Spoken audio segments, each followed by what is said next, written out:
Il y a un truc étrange qui se passe aujourd'hui. On n'a jamais autant parlé d'authenticité, et pourtant ces dernières années, tout paraît plus faux que jamais. Entre les influenceurs qui se montrent tels qu'ils sont sur les réseaux, mais qui passent des heures à choisir leur mise en scène pour nous présenter une personnalité artificielle, les nouvelles technologies qui nous promettent une révolution numérique novatrice, mais qui nous vendent des amas de pixels sans âme, tout se dirige vers une culture de la contrefaçon dans le seul but de vous vendre une illusion. Et peut-être que ce n'est pas qu'une impression. On a créé une obsession de l'image préfabriquée qui ne s'arrête pas à nos écrans. Même dans la vie réelle, dans nos amitiés ou nos relations amoureuses, on a souvent l'impression de porter un masque pour se donner une bonne apparence. Alors, est-ce que tout est vraiment devenu faux? Est-ce que la seule solution pour vivre dans notre société, c'est de faire semblant? Ou est-ce que c'est nous qui avons oublié ce que ça veut dire d'être authentique? Access granted.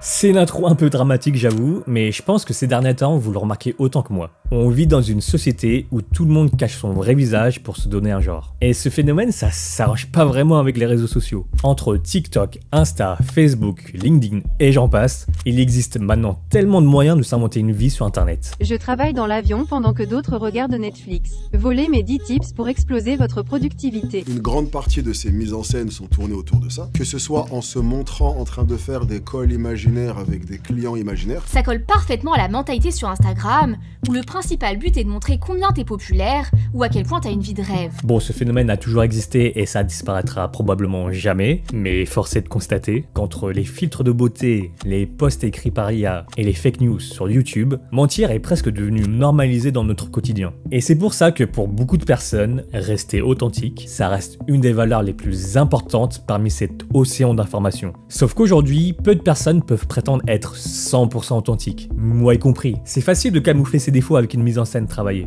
La preuve. C'est beaucoup plus naturel, mais est-ce que c'est vraiment ce que j'ai envie de vous montrer?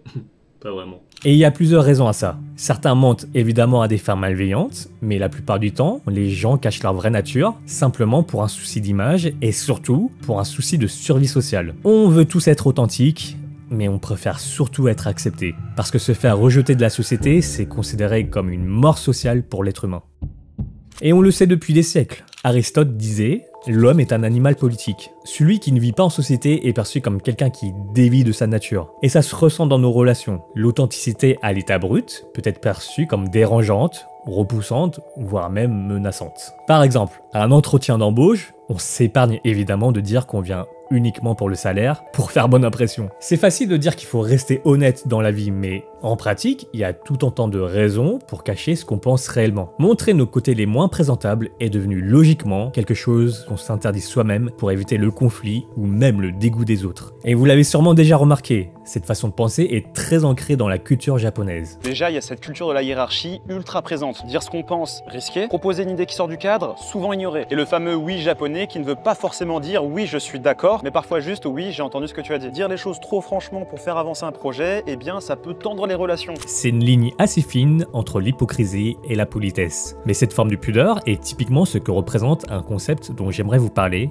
la philosophie des masques. Bon, en réalité, l'origine du concept n'a jamais été 100% confirmée, mais le principe est le suivant. Les êtres humains posséderaient 3 visages différents. Le premier visage représente la personnalité qu'on expose au monde, soigneusement travaillée pour projeter une image favorable. Le deuxième visage n'est révélé qu'à nos proches, ce qui permet un niveau plus profond d'authenticité et de vulnérabilité. Mais c'est surtout le troisième et dernier visage qui nous intéresse, celui qui reste caché à la société et qui représente les vrais aspects de notre nature qui sont souvent les plus sombres. Et ce concept vient de notre préoccupation profonde à être socialement bien perçu. Mais aujourd'hui, ce sentiment d'appartenance est tellement devenu indispensable qu'on en est parfois résolu à complètement changer de personnalité. Pour vous donner un exemple plus concret, de nos jours, on peut voir de plus en plus une pression sociale assez toxique dans le monde des relations amoureuses. On attend des femmes à ce qu'elles soient des femmes acceptables, des princesses féminines et séduisantes, mais pas trop, au risque de se faire juger comme une fille avec peu de valeur, si vous voyez ce que je veux dire. Comment vous la trouvez habillée?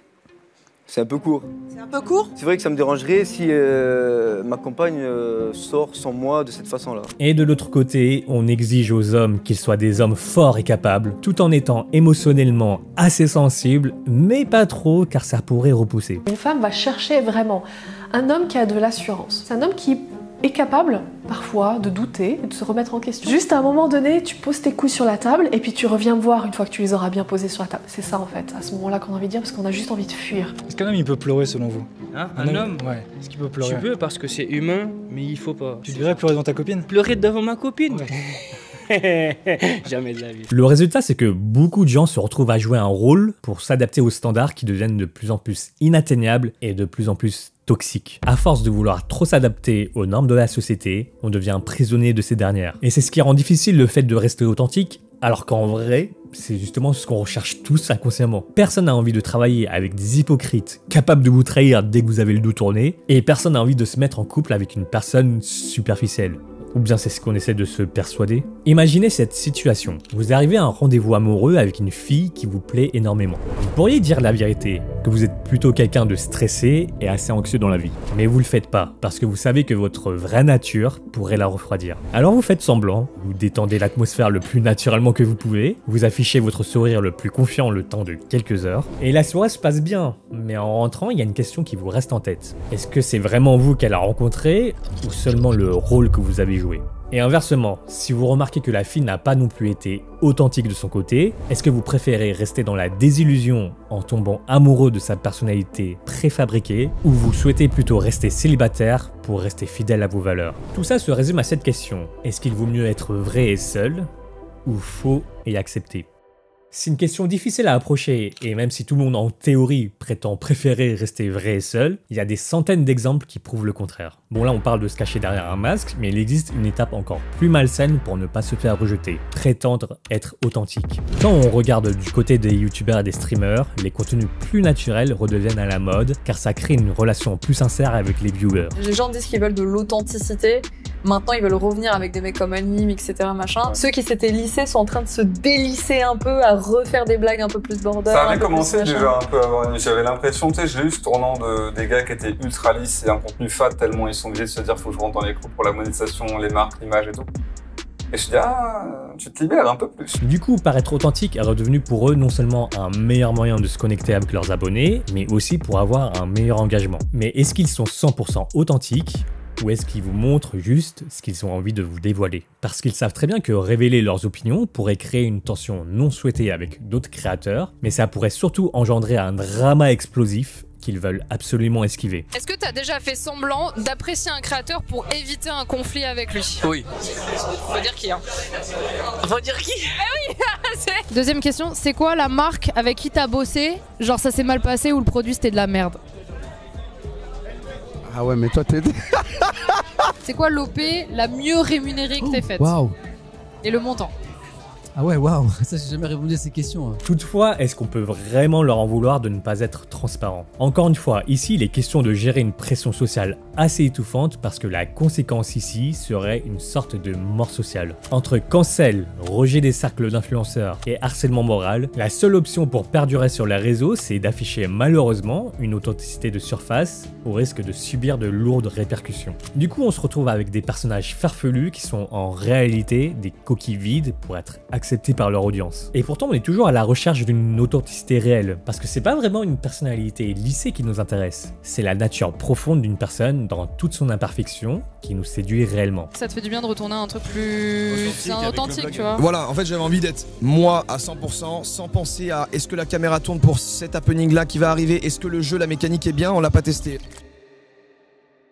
Pour chaque culture apparaît sa contre-culture. Derrière chaque vidéo ultra produite apparaissent des contenus plus spontanés et plus sincères. Si vous n'avez pas atomisé votre algorithme sur YouTube, vous êtes sûrement déjà tombé sur des petits créateurs venus de nulle part. Et souvent ce qu'il y a dans ces vidéos, c'est uniquement un plan de caméra et une personne qui exprime simplement les pensées qui la traversent. Mais bon, voilà, je suis encore là, même si je galère sur ma chaîne, je teste, j'apprends, je vous partage ce que je connais au jour le jour. Ce qui est intéressant, c'est le temps qui passe sur les réseaux. Ça laisse beaucoup de place aux questions existentielles. Je suis beaucoup entourée de personnes, mais j'ai un besoin aussi très profond de me retrouver seule avec moi-même. Et c'est c'est agréable de plus rentrer dans le monde infernal des influenceurs qui s'inventent une vie. Ici c'est imparfait, ça possède des défauts, mais c'est indéniablement authentique. Aucune post-prod qui surcharge votre cerveau comme si vous étiez un enfant de 8 ans drogué à son iPad, aucun subterfuge pour paraître plus charismatique, juste des mots sincères et spontané. Et surtout, ce genre de vidéo, ça laisse la liberté aux spectateurs de décider quoi penser. Les vidéos qui recherchent la perfection guident tellement notre opinion par le charme de leur forme qu'elles retirent cette liberté de jugement.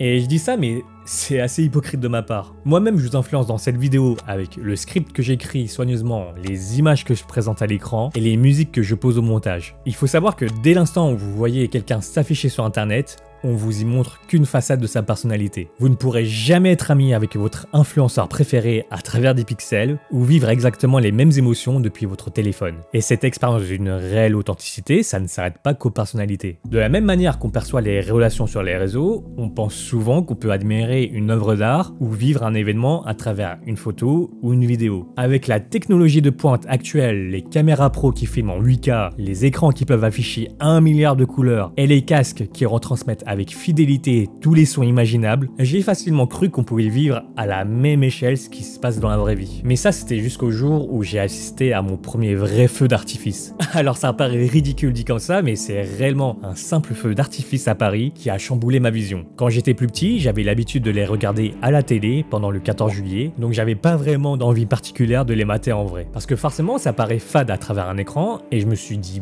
bêtement que ça allait être tout aussi fade dans la vraie vie. Sauf qu'un jour, j'ai décidé de suivre mes potes pour voir le fameux feu d'artifice du 14 juillet à la Tour Eiffel. Et c'est là que j'ai vraiment compris. Il y a cette sorte d'atmosphère indescriptible qu'aucune télé ne peut retransmettre. Entre les vibrations des explosions, la variété des teintes de couleurs, des différentes lumières, et surtout l'énergie de la foule environnante qui s'émerveille à chaque éclat, ce qui est diffusé à la télé paraît presque faux à côté de ça. C'est cette authenticité d'expérience qui ne peut pas être reproduisible parce qu'elle est intrinsèquement liée au lieu et au moment précis où se déroule l'expérience. Au même titre qu'un coucher de soleil sur Instagram ne sera jamais perçu de la même façon qu'un coucher de soleil dans la vraie vie, et au même titre qu'une prestation d'un concert en live ne fera jamais ressentir les mêmes émotions qu'une version enregistrée sur un téléphone. Et ce phénomène, il a un nom. Il est décrit par Walter Benjamin par le terme d'aura. Alors je vous vois venir, c'est pas exactement le même délire des plus 1000 auras qu'on peut voir sur TikTok. L'aura, au sens artistique selon Walter Benjamin, c'est la spécificité de l'œuvre d'art qui est unique, liée à un endroit précis et qui s'inscrit dans le temps. Une œuvre originale comme le tableau de la Joconde a une aura car elle est unique, ancrée dans une histoire, un lieu et une réalité. Ce qui veut dire qu'une reproduction photo de la Joconde enlève une partie de cette aura parce qu'elle supprime son individualité et elle nous présente qu'une facette artificielle de l'œuvre. On aura beau reproduire le même tableau à une échelle absolument parfaite avec les moyens techniques actuels, l'original détiendrait toujours cette authenticité historique impossible à transférer. Une copie de la Joconde dans votre salon ne pourra jamais être appréciée à la même valeur que son original. Et pourtant, on a essayé de créer des technologies comme les NFT avec leur système de propriété numérique pour certifier l'authenticité d'une œuvre. Mais au final, on s'est retrouvé à voir les NFT devenir qu'une crypto spéculative de plus parmi tant d'autres, et donc encore juste un moyen de s'enrichir comme une simple action en bourse. Après, il y a des rumeurs qui disent que les NFT vont trouver une vraie fonction utile dans les années à venir, mais pour l'instant, on n'en est pas encore là. Et là, certains d'entre vous me voient déjà venir, mais on peut aussi se poser une question sur une autre technologie qui est très présente dans le domaine artistique. Est-ce que les IA génératives peuvent remplacer les vrais artistes ?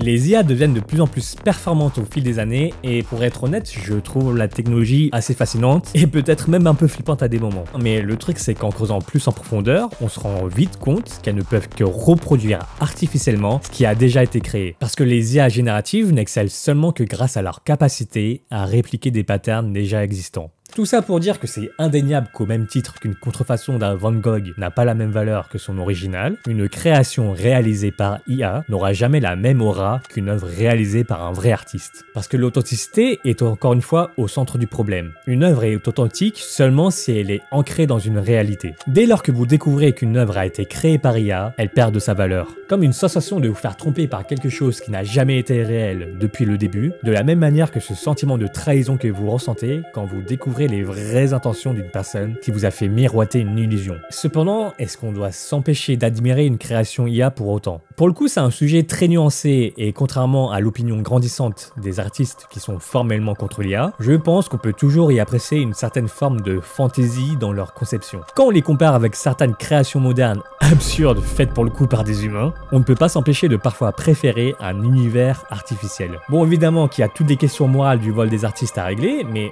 le jour où ce sera 100% éthique, qu'on pourra instaurer une sorte de transparence quant à leurs origines et qu'il sera quasiment indétectable de différencier une création IA d'une création humaine, est-ce qu'elles seront toujours considérées comme une vulgaire imitation? Pourquoi elles provoquent toujours un malaise particulier? Pourquoi elles paraissent toujours aussi fausses dans l'esprit de l'être humain? Et est-ce que j'ai une réponse concrète à toutes ces questions? Je suis pas sûr. Mais quand je me pose ces questions, je ne peux pas m'empêcher de comparer tout ça à la théorie de l'Uncanny Valley, ou en français, la vallée de l'étrange. C'est une idée qui explique que plus un robot se rapproche de l'apparence d'un être humain, plus on l'accepte, jusqu'à atteindre un seuil critique où on éprouve une répulsion instinctive face à une machine dont la ressemblance est presque parfaite, mais reste imparfaite. Parce qu'on ne jugerait plus le robot comme un tas de ferraille qui essaie d'imiter un comportement humain de manière inoffensive, on le jugerait inconsciemment comme une entité qui essaye d'usurper l'identité d'un être humain sans en avoir l'âme. Et vous voyez clairement où je veux en venir. Les IA génératives usurperaient de la même façon l'apparence des vraies œuvres sans vraiment réussir à en obtenir leur essence. Quand je contemple le tableau Galerie de vue de la Rome moderne, peinte par Giovanni Paolo Panini, je ne peux qu'être impressionné par son degré de détail, sa passion évidente pour l'architecture et son niveau de détermination pour arriver au bout de cette toile. Non mais regardez, il y a des œuvres d'art dans l'œuvre d'art et il y en a au moins une cinquantaine. Je pense qu'une IA pourra à terme reproduire parfaitement ce type de création, mais elle n'accomplira jamais à me faire imaginer les mêmes émotions que ce tableau d'origine. Ne juger une œuvre que sur son aspect extérieur reviendrait comparativement à dire que les plats que vous commandez sur Uber Eats vous font ressentir les mêmes émotions que les plats préparés avec amour par votre maman.